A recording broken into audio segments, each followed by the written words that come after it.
히브리서에만 등장하는 표현이 뒤로 물러가는 사람들입니다.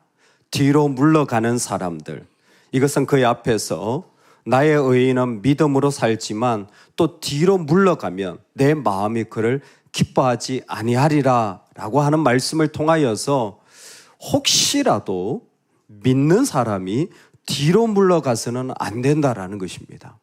믿는 사람이 뒤로 물러가는 행위를 하는 것은 하나님이 반드시 그것을 살피신다라는 거죠. 뒤로 물러간다라는 것이 무엇이냐? 하나님에게서 멀어지는 것입니다. 예수 그리스도에게서 떨어져 나가는 것이에요. 이것을 히브리서는 그냥 하나님 모른 척 한다가 아니라 배교라고 말합니다. 즉 그 믿음을 잃어버려서 하나님 나라 백성이 아니다라고 선언하는 것이죠. 그런데 오늘 이 말씀을 우리에게 다시 한번 뒤로 물러가 멸망할 자가 아니라고 말하는 것은 그 배경적인 관점에서 주의해야 할 부분이 있습니다. 여러분, 사람들이 왜 하나님을 믿으면서 뒤로 물러갈까요? 얼마나 뒤로 물러가는 일들이 많은지 모릅니다. 사실 우리에게는 수시로 뒤로 물러가는 일들이 일어나고 있는 줄도 몰라요.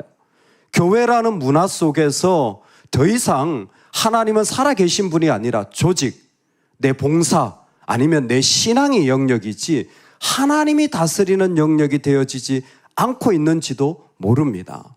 어떻게 압니까? 이 뒤로 물러가는 사람들의 샘플이 성경에 있어요. 뒤로 물러가 살았던 사람들의 샘플이 있어요. 이 사람들은 하나님이 강력하게 하나님의 도구로 사용했던 사람들입니다. 하나님의 역사를 이루고 계획을 이루기 위하여서 하나님이 그들을 하나님의 도구로 강력하게 사용했던 사람들이에요. 바벨론입니다. 바벨론은 하나님의 도구였습니다. 그리고 하나님은 선지자를 통하여서 심지어 바벨론이 하나님의 택한 백성이라고까지 했습니다. 즉 하나님께서 구원을 위하여서 바벨론을 들어 사용하셨어요. 근데 여러분, 바벨론을 아시죠? 바벨론은 결국 멸망에 이르게 되어집니다. 바벨론은 하나님의 도구였지만 뒤로 물러가는 자들이었어요. 이 배경이 하박국 2장 4절 5절입니다. 왜 바벨론은 뒤로 물러가는 사람들이 되었을까요? 하나님의 강력한 도구로 쓰임을 받았음에도 불구하고, 그렇게 하나님을 잘 섬겼음에도 불구하고 어떤 때에는 그들은 뒤로 물러가 버립니다. 여러분, 신앙을 가만히 보면요, 정말로 이런 일이 일어나는 것 같지 않나 두려울 때가 있어요. 그렇게 열심히 성경학교를 잘 섬겼어요. 근데 마음이 낙담해가지고 벌써 하나님과 마음이 멀어져 있는 경우가 허다합니다. 교회를 잘 건축하고 오히려 하나님에게서 마음이 멀어진 경우가 허다합니다. 선교의 은혜를 받고 오히려 선교의 마음이 식어진 경우가 허다합니다. 뒤로 물러갔어요. 바벨론은 그 마음이 하나님의 강력한 축복과 은혜로 도구가 되었는데 뒤로 물러가는 자들이 되었어요. 왜냐하면 바벨론은 술을 즐기는 나라였기 때문입니다. 바벨론 문화가 한 가지 얘기한다면 술 문화예요. 늘 술을 마시는 문화예요. 술을 끊어야 되겠다. 이것은 상징적입니다. 바벨론이 술을 마시는, 그들은 실제로 술을 즐겨요. 근데 하나님이 그들을 향하여서 그들의 뒤로 물러간 이유를 말할 때 그들이 먹고 마신 것은 실제 술이 아니라 부였습니다.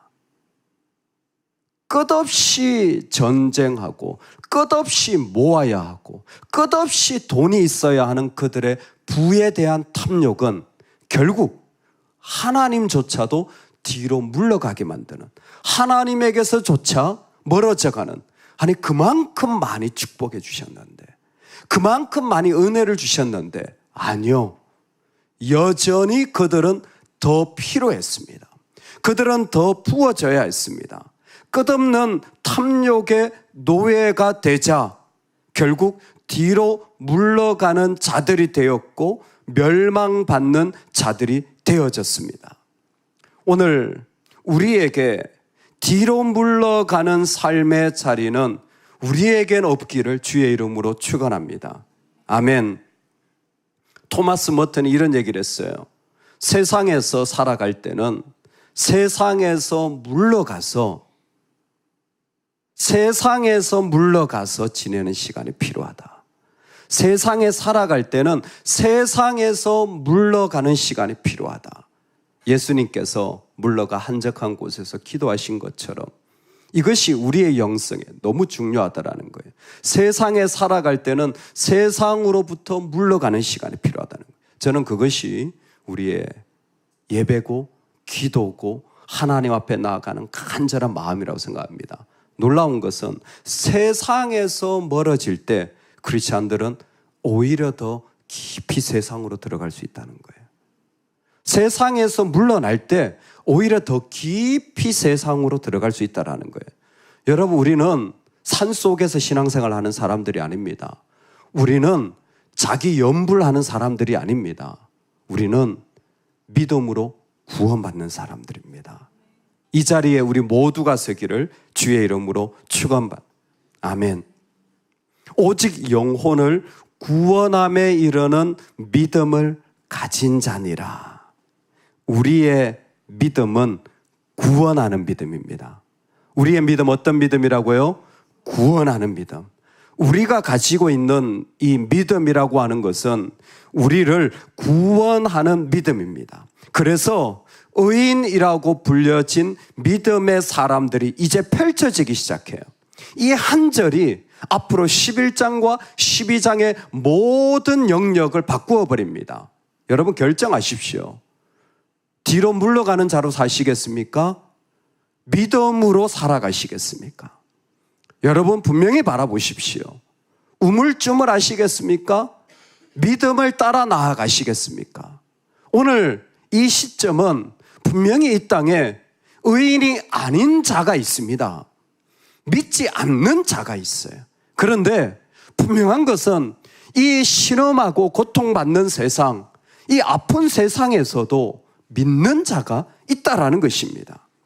구원받는 그들을 히브리서에서는 의인이라고 칭했고, 의인을 11장에서는 하나님을 기쁘시게 하는 자라고 정확하게 설명했습니다. 즉 구원받는 믿음의 사람들의 중심에는 보면 항상 하나님이 나를 구원하실 뿐만이 아니라 하나님을 기쁘시게 하는 자로서의 삶의 자리가 그의 안에는 영원히 사라지지 않는 모습으로 그를 다스려가고 있다라는 것입니다. 그래서 의인은 뭐로 사냐면 계속 마셔대는 부로 사는 것이 아니라 의인이 진짜 생기가 일어날 때는 믿음이라는 것입니다. 이 사람은 자기에게 믿음을 부을 때 진짜 살아나고 걸어가지는 삶의 자리에 서게 된다는 것입니다. 이 모습을 조금 더 입체적으로 하박국에서 보면 하박국 2장 4절에 오직 의인은 믿음으로 말미암아 살리라. 로마서에도 나오죠. 오늘 히브리서에도 이 말씀을 다시 한번 의인은 믿음으로 말미암아 살리라라고 10장 38절에 반복하고 있어요. 갈라디아서도 반복돼요. 여러분, 그런데 구약에 있는 믿음으로 말미암아 살리라라는 것이 그의 믿음으로라 할 때 일반적으로 하박국에서는 그가 가지고 있는 믿음, 하나님 백성들의 믿음이에요. 그래서 바벨론이라고 할지라도 믿음을 잃어버리면 뒤로 물러가 멸망에 빠질 자가 되어지는 거예요. 근데 이것이 70인경이라는 헬라어로 번역되어지면서 중간에 어떤 의미들이 그 가운데 더 드러나냐면 우리가 살게 되어지는 것은 우리의 믿음도 있지만 그의 믿음으로 할 때 그는 하나님도 포함되어지는 거예요. 하나님의 신실하심. 그래서 우리는 히브리서 앞에서 하나님이 큰 자로서 약속하시는 것을 보게 되어지는 거예요. 자신이 약속하시고 자신이 이루시는 하나님이죠. 여러분, 지금 우리는 그 모든 것을 다 포함해서 만나는 믿음입니다. 즉 내가 절대 버릴 수 없는 하나님인 동시에 하나님의 신실하심이 그 사람을 이끌고 가고 있습니다. 그러면 어떤 결과냐? 끝까지 인내하는 거예요. 끝까지 나는 믿음인 거예요. 나는 도저히 이해가 안 돼요. 도저히 납득이 안 돼요. 그런데 나는 끝까지 믿음입니다. 끝까지 나는 믿음이에요.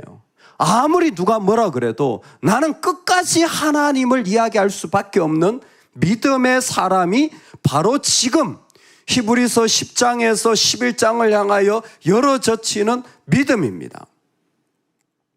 오늘 우리는 이 인간의 도성에서 일어나는 일들 때문에 하나님의 도성에서 일어나는 일들의 그 기쁨을 빼앗기지 않는 자로 부름을 받았습니다.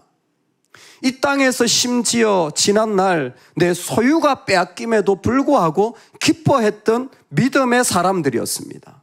그런데 오히려 소유가 많아지고 풍성해지자 그 기쁨과 즐거움은 사라져버린 시대는 아닙니까? 아무리 어려워도 장래의 도성을 바라보며 즐거워했던 자들이 장래의 도성이 아니라 이 땅의 도성을 세우려고 하는 것처럼 보인다면 오늘 우리를 너의 믿음은 그런 믿음이 아니다. 너의 믿음은 구원받는 믿음이다.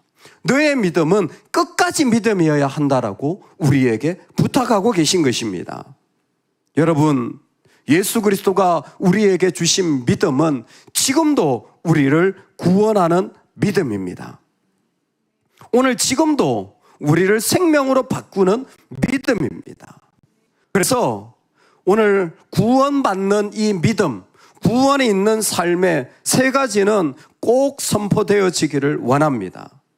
내 삶에 여러분 다른 거 확신하지 마세요. 하나님에 대해서만큼은 확신하시기 바랍니다. 그래서 말을 시작할 때도 하나님이고 말을 마칠 때도 하나님이에요. 우리 기도죠. 하나님 아버지께 기도했다가 예수님의 이름으로 마치죠. 여러분 그게 대화예요. 사람들과의 대화에서도요. 여러분 하나님으로 시작했다가 하나님으로 마치십시오. 왜 그렇게 하느냐? 나는 하나님에 대해 확신하기 때문에 그래요. 이 세상에 하나님에 대해 확신하는 사람은 저와 여러분밖에 없습니다. 저와 여러분 빼고는 전부 다 돈을 확신합니다. 확실해요. 돈을 확신해요. 분명히 돈을 확신합니다. 근데 저와 여러분만큼은 하나님을 확신하는 자예요. 두 번째로 여러분 하나님이 이유가 되기를 주의 이름으로 축원합니다. 구원받는 믿음의 특징은 하나님을 기쁘시게 하는 자예요.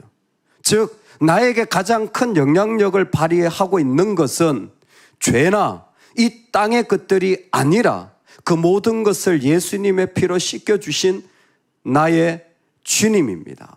그래서 하나님으로 살려고 할 때 내 삶에 가장 크게 반영되어져야 할 건 믿음입니다.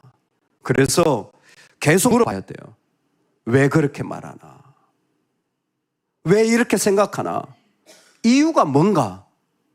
그렇다면 우리에게는 하나님이길 소망합니다. 내 안에 하나님이 처음부터 끝까지 고백되어질 뿐만 아니라 누군가 물어도 하나님이 이유가 되어지는 그 마음의 자리에 우리의 삶의 모습이 일어나기를 주의 이름으로 축원합니다. 아멘. 세 번째, 여러분 우리 믿음이 어떤지 살펴볼 수 있는 게 어떤 상황에서 찬양이 나오면 우리 믿음은 살아있는 믿음입니다. 어떤 상황에서도 찬양이 나오는, 즉 생명을 주시는 하나님, 그 하나님을 향한 고백과 영광과 노래가 나온다면, 아니 이런 상황에서 찬양이 나옵니까? 이런 상황에서 그런 감사가 나옵니까? 예, 믿음의 사람은 항상 하나님을 찬양합니다. 항상 하나님을 높입니다. 그의 삶의 자리는 천성에 가 있기 때문에 이 땅 어디에 있더라도 그는 하나님을 높이는 일들을, 하나님을 고백하는 일들을 그 가운데서 하지 않을 수가 없는 것입니다. 구원의 삶은 지금도 우리에게 하나님이 주셔서 하나님을 고백하도록 허락하여 주시는 삶입니다. 말을 시작할 때, 말을 끝날 때 여러분 내가 하나님을 얼마나 고백했는지를 꼭 살피시기 바랍니다. 뭐 좀 부끄러우시면 그냥 그렇게 얘기하셔도 돼요. 제가요, 예수님 믿는 사람입니다. 내가 예수님을 믿는데 생각해 보니까 이렇게 말씀하시는 습관들을 자꾸 들이시면 좋겠습니다. 여러분, 그 고백을 통하여 나는 하나님에 대한 확신을 가지는 겁니다. 두 번째는 하나님이 내 이유가 되셔서 나한테 지금 가장 큰 영향력을 주는 것이 무엇인가를 살피는 겁니다. 세상이 우리에게 주는 영향력이 만만치 않습니다. 그러나 하나님이 나의 이유가 되어진다면 우리는 그 모든 것에서 믿음을 반영하여 세우는 자가 되어질 것입니다. 세 번째로 우리 안에서 어떤 곳에서도 하나님을 찬양할 수 있다면 그 자리는 생명이 흘러넘치는 구원의 자리가 되어질 줄로 믿습니다. 여러분, 뒤로 물러가지 마십시오. 그 자리는 우리 자리 아닙니다. 표현 그대로입니다. 하나님에게서 뒤로 물러가지 마십시오. 어떻게든 어떤 이유에서건 다른 모든 것을 포기하더라도 우리는 구원받는 믿음으로 살아갑시다. 구원받는 믿음이 나에게 있음을 선포합시다. 구원받는 믿음으로 말미암아 나눌 수 있기를 소망합니다. 어려움이 있으시죠? 답답한 일들이 있죠? 여러분, 그러나 우리 자녀들에게 기도하며 나눠줘야죠. 염려하지 마라. 엄마가 기도하고 있어. 하나님이 우리를 구원시켜 주실 거야. 목사는 염려하지 마세요. 하나님이 우리 교회와 우리의 삶을 인도해 주실 것입니다. 성도는 염려하지 마세요. 하나님이 우리를 구원해 주실 것입니다. 그 구원에 대한 고백이 우리 안에서 가장 크게 나오고 가장 많이 나오고 가장 풍성하게 일어나기를 축원합니다. 아멘. 우리 같이 기도하겠습니다. 우리 믿음은 구원하는 믿음입니다. 지금부터 영원까지 주님이 우리를 건져주실 것입니다. 주여, 술을 마시지 않게 해주세요. 이 땅의 술뿐만이 아니라 탐욕과 불을 마셔대다가 권능 있는 하나님의 도구가 되었다가도 버려진 사람들을 보면서 하나님, 나는 의인입니다. 구원받은 자입니다. 하나님을 기쁘시게 하는 자의 삶이 되게 하여 주시옵소서. 우리 다 같이 이 제목을 가지고 우리 두 손을 모으고 우리 하나님 앞에 기도하며 나아가겠습니다. 하나님 아버지, 이 아침에 주신 말씀을 인하여 감사합니다.